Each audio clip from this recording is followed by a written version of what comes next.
Hi, Mark from Fleet News Group here. We've got a beautiful day in Sydney and we've headed down to the National Park to take a ride in the Toyota Supra, the perfect car for windy roads and a Sunday drive. The Toyota Supra is bringing excitement back to the brand. It's a car that really stirs emotions. It's a car that has a heritage, and it's a car that people want to drive or want to be seen in. When the Supra was launched back in 2019, I was in a dealership, and that particular day was the day that the first Supra arrived.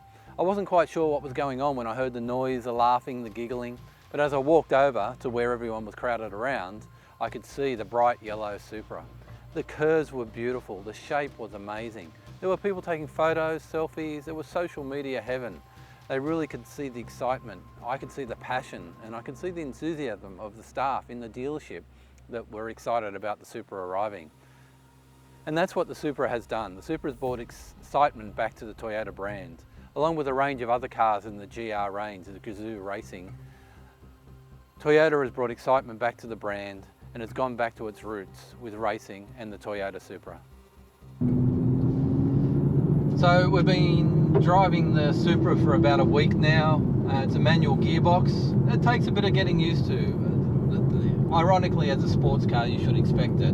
But when you've been getting out of SUVs and electric cars and you hop into a sports car with a manual gearbox, you have to remind yourself how to drive manual again. Around the city streets, I finally worked out I didn't need to take off in first gear all the time, and you don't need to go from first, second, third, fourth, fifth. You can sometimes go from second to fourth, and it works quite well. There's enough torque in this 6-cylinder engine that you don't have to worry about using every gear. In the windy stuff like we've got now, the car is just so well balanced. Going around corners, the recommended speed versus the actual speed, it's just, you turn in and it goes where you want it to go. It's balanced, it's powerful, and it's just a really nice smooth drive. There's a little bit of noise on the rough roads from the tyres, but generally the tyres are quite quiet. They're the Michelin Pilot Sport, and they're beautiful tyres. In the wet, we've had a bit of rain.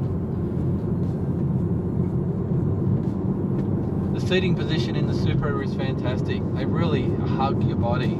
You don't move at all as you're going around the corners, whether it's a roundabout or a windy road like we're on today.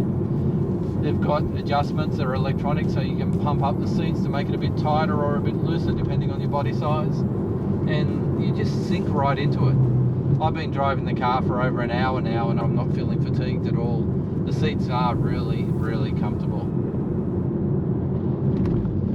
The infotainment system and the interior, you can tell it's BMW. BMW and Toyota had the collaboration in putting the Supra together, and I'm glad they did.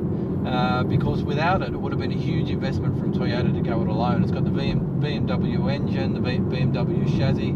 The donor car, if you want to call it a donor car, is the Z4 Coupe. And you know, some purists may not like that, but I think it's a great idea. Getting into this car, the first thing I noticed was the blinker was on the left, and that reminded me, hey, it's got the BMW heritage or the BMW DNA. But it's a Toyota on the outside.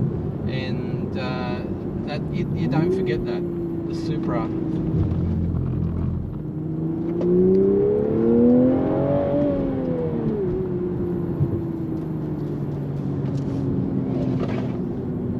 The BMW-ness about it is on the interior as well.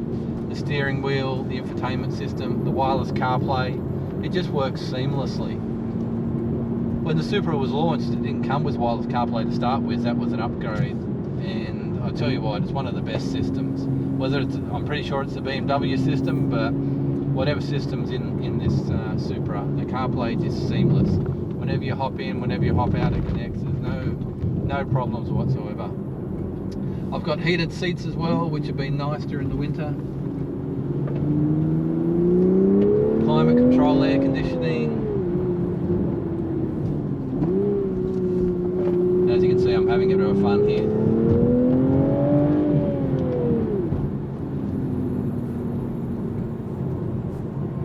The car is just so balanced.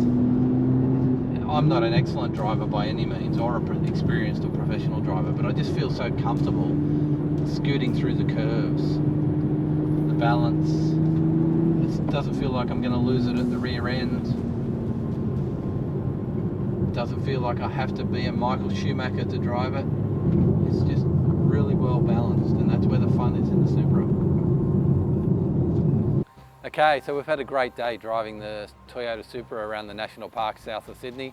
Lots of windy roads, lots of hairpins, just a real good fun time.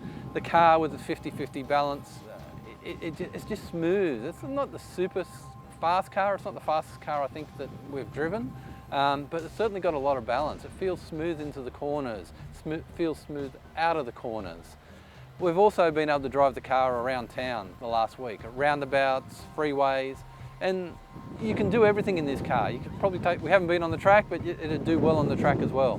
So it's a really good balance of a car, and if we had to buy one, we certainly would. For under 100 grand, it's a great value package. All right, thanks for watching. I hope you've enjoyed the video. We've had a lot of fun bringing it to you, filming everything today. Make sure you like, subscribe, share, and tell your friends about our YouTube channel, Fleet News Group. We really hope you come back and watch something again.